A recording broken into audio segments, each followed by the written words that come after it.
নিজের উপরে নিজের শরীরের একটা হক আছে আপনার উপর।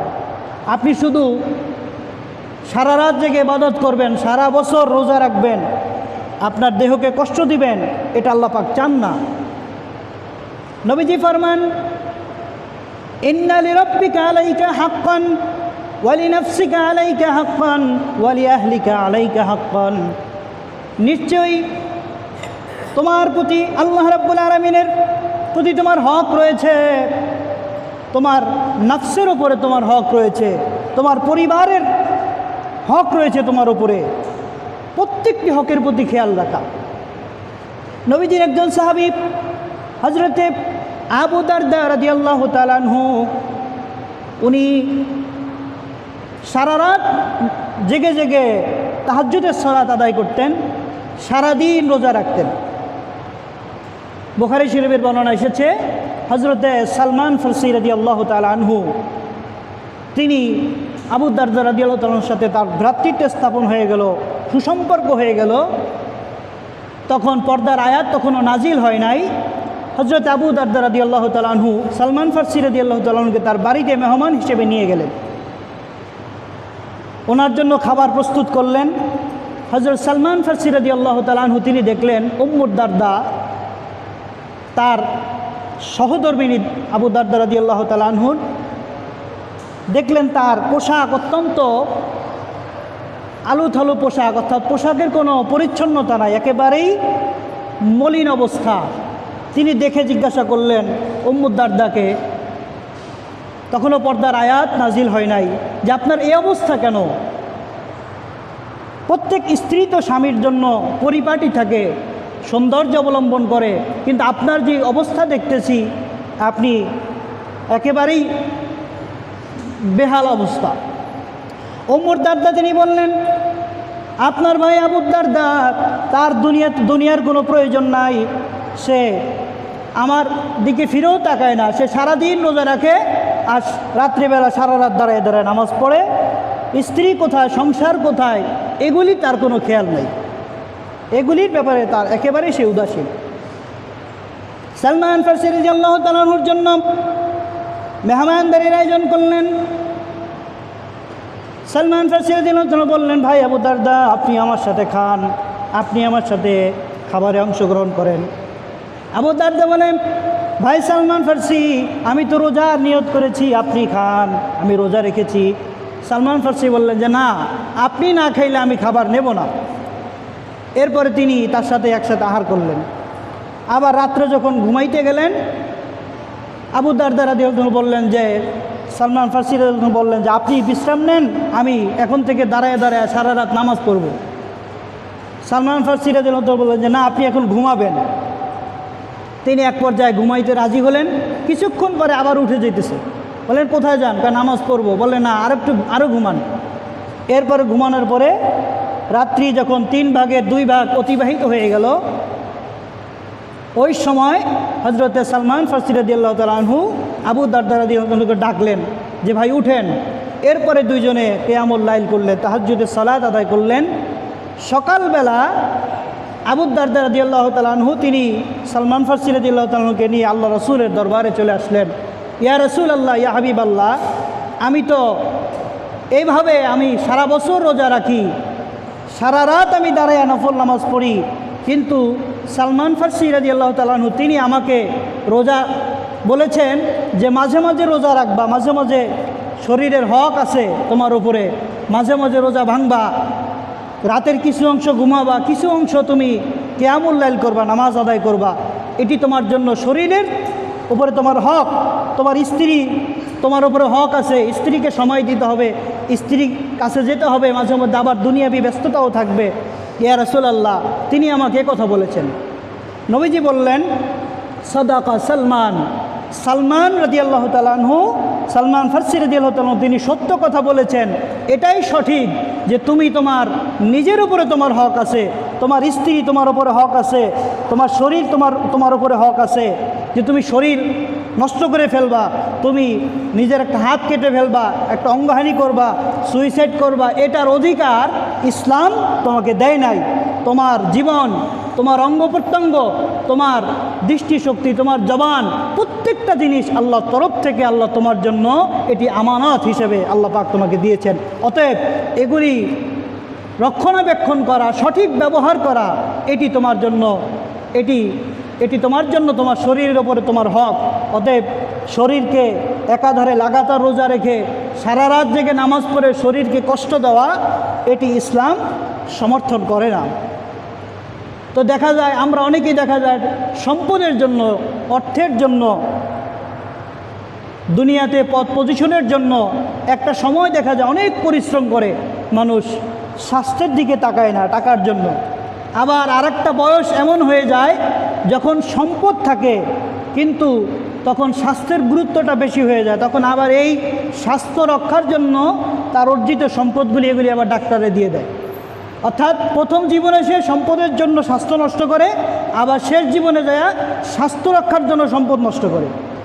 তো এই দুইটার ভিতরে ব্যালেন্স রক্ষা করা, ভারসাম্য রক্ষা করা, এটি আল্লাহর হাবিব সাল্লাল্লাহু আলাইহি সাল্লাম আমাদেরকে শিক্ষা দিয়েছেন।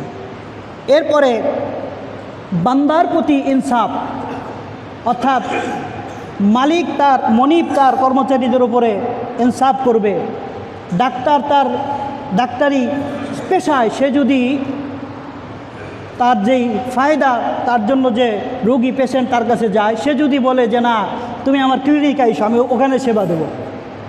শিক্ষক যদি বলে আমি টিউশনিতে সেখানে পড়াবো, ক্লাসে যদি ফাঁকি দেয়, ডাক্তার যদি তার চেম্বারে ফাঁকি দেয়, শিক্ষক যদি তার বিদ্যাপীঠে সেখানে যদি সে ফাঁকি দেয়, অর্থাৎ প্রত্যেকের কর্মস্থলে সে যদি ইনসাফ না করে তাহলে সে ওই জালেমের অন্তর্ভুক্ত হয়ে যাবে, জুলুমকারীর অন্তর্ভুক্ত হয়ে যাবে। এজন্য নিজের ব্যক্তিগত পর্যায়ে এটি নিজের উপরে হক আছে, শরীরের হক, এরপরে পরিবারের হক, এরপরে আল্লাহ রাব্বুল আলামিনের হক, এবং সবশেষে বান্দার হক, বান্দার প্রতি এহসান, বান্দার প্রতি ইনসাফ করা। আল্লাহ রাব্বুল আলামিন ফরমান ওয়ালা ইয়াজরিমান্নাকুম শানাআন কওমিন আলা আল্লা তা'দিলু ই'দিলু হুয়া আকরাবু লিত্তাকওয়া, যে কারো প্রতি হিংসা বিদ্বেষ এটি যেন তোমাকে ইনসাফ থেকে দূরে না রাখে। অর্থাৎ আমাদের ইনসাফটা হয় কেমন, কেউ আমার সাথে ভালো আচরণ করলে আমরা তার সাথে ভালো আচরণ করি, কেউ আমাকে কিছু দিলে আমি তাকে কিছু দেই। আসলে এটার নাম ইনসাফ না। ইনসাফ হচ্ছে সম্পর্ক ভাঙা সম্পর্কে জোড়া লাগানো। কেউ আমার সাথে যদি বৌরি ভাব হয়, খারাপ সুসম্পর্ক না থাকে, তাহলে দেখা যায় সেক্ষেত্রে আমরা তার প্রতি ইনসাফ করার ব্যাপারটা এটা আমরা পাত্তাই দিই না। অর্থাৎ ইনসাফটা হবে এরকম যে সে আমার প্রতি বিদ্বেষ পোষণ করে, শত্রুতা পোষণ করে, তথাপিও আমি তার সাথে সুন্দর আচরণ করি। নবীর একজন সাহাবী নবীজিকে বলেন ইয়া রাসূলুল্লাহ, আমি আমার ভাইকে আমি দান করি, তার উপকার করি, সাহায্য করি, কিন্তু সে আমাকে দেখতে পারে না, আমাকে গালি দেয়, আমার ক্ষতির চেষ্টা করে। নবীজি বললেন তুমি যতক্ষণ পর্যন্ত তোমার ভাইয়ের সহযোগিতা থাকবা ততক্ষণ আল্লাহ পাক তোমার জন্য একজন রহমতের ফেরেশতা আল্লাহ পাক তোমার জন্য নিযুক্ত করে দিবেন। সুবহানাল্লাহ।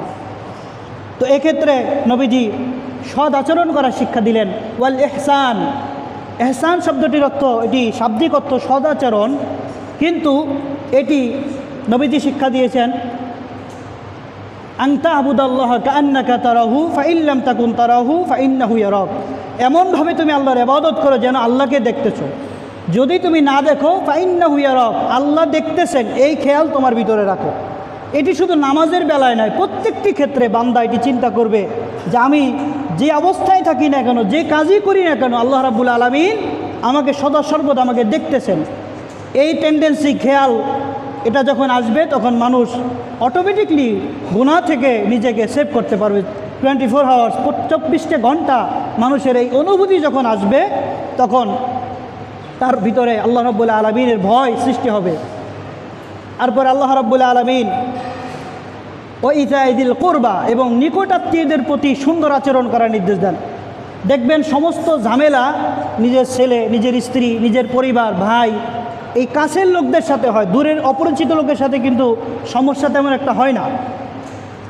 তো নিজের আত্মীয় স্বজনের সাথে সুন্দর আচরণ। নবীজি ফরমান মান সাররাহু আইয়ুবসাতা লাহু ফির রিজকি, যে ব্যক্তি চায় তার রিজিকে বারাকা হোক, আল্লাহ তার হায়াতে বরকত দান করুক, তার রিজিকে বারাকা দান করুক, ফালিয়াহসিল রাহিমাহু, সে যেন তার আত্মীয়তার সম্পর্কে রক্ষা করে, অর্থাৎ আত্মীয়দের প্রতি সদয় হওয়া, তাদের খোঁজখবর নেওয়া, তাদেরকে বিপদ আপদে সহযোগিতা করা, তাদেরকে সান্ত্বনা দেওয়া, বিভিন্ন ব্যাপারে সহযোগিতা, ও ইতা ইদিল কোরবা।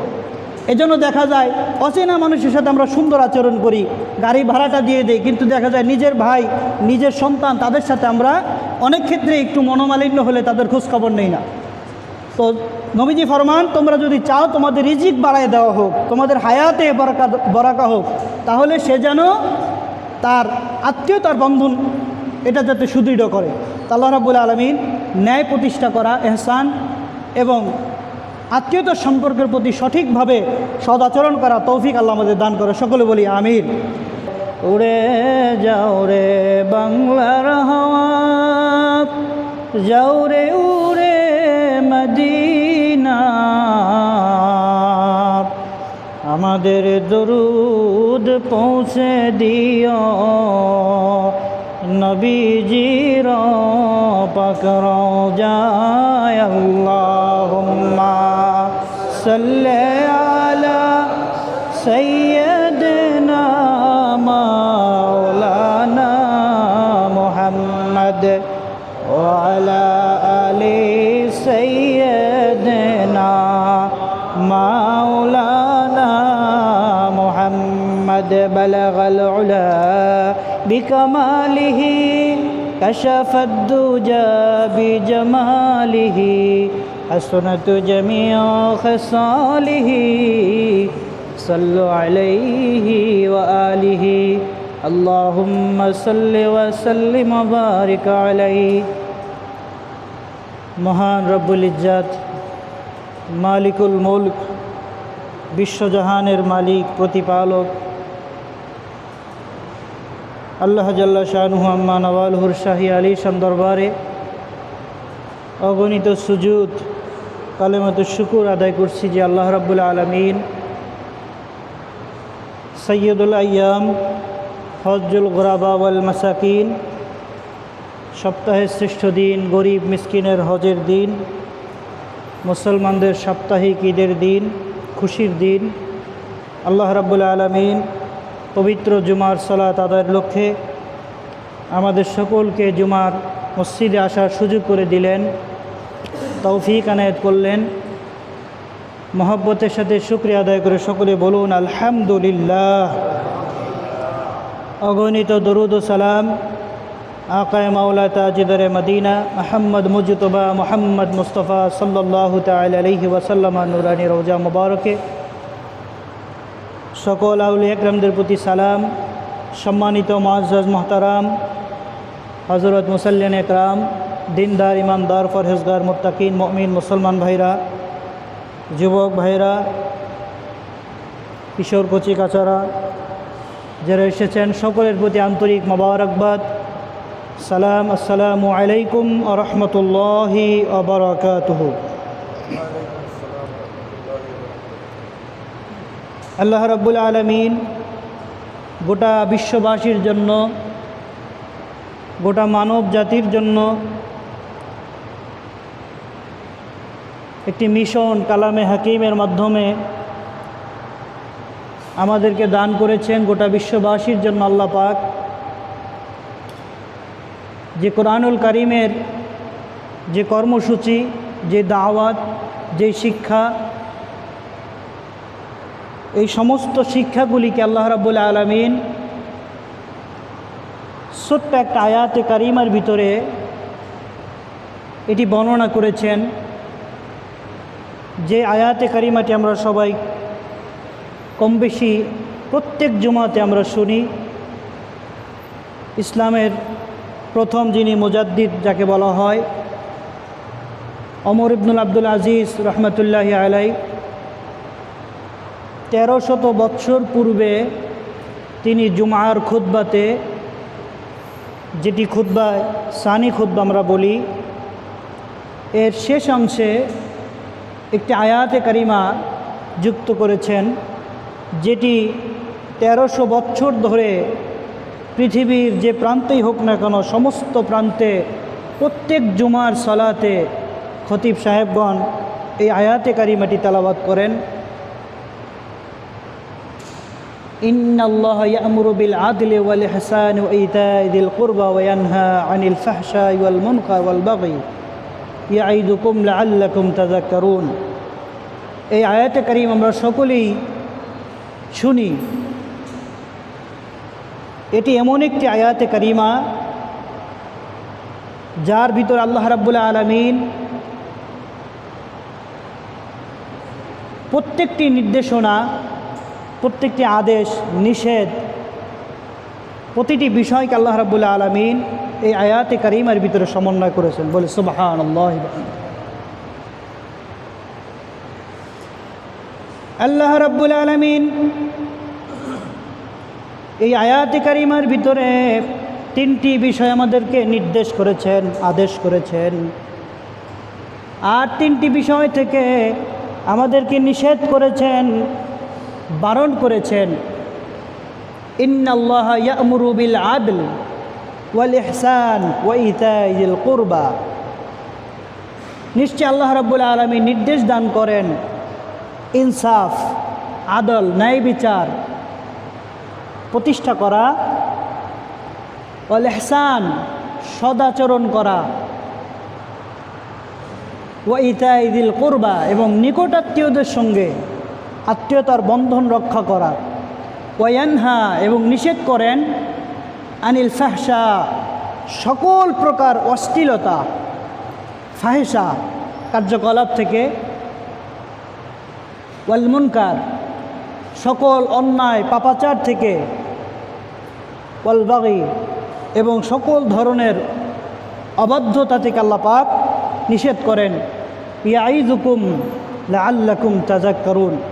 আল্লাহ তাআলা বলেন এই ওয়াজ, এই নসিহত, এটি আমি আল্লাহ রাব্বুল আলামিনের পক্ষ থেকে লা'আল্লাকুম তাযাক্কারুন, যাতে তোমরা উপদেশ গ্রহণ করতে পারো, এর থেকে শিক্ষা গ্রহণ করতে পারো, তোমাদের বাস্তব জীবনে এটি প্রয়োগ করতে পারো।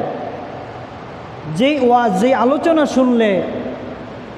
শুনতে ভালো লাগে বা আবেগ আপ্লুত হয়, কিন্তু আলোচনার কোনো শিক্ষা, কোনো বিষয়বস্তু থাকে না, ওই আলোচনা এটা অর্থহীন। প্রত্যেকটা আলোচনা থেকেই ব্যক্তি জীবনে, পারিবারিক জীবনে, সামাজিক, রাষ্ট্রীয় প্রত্যেকটি ক্ষেত্রে এই আয়াতের প্রভাব থাকতে হবে, তাহলেই এটি কেবল সার্থক হবে। আল্লাহ রাব্বুল আলামিন আমাদেরকে যে নির্দেশনা দিলেন এর শাব্দিক অনুবাদ করা হলো।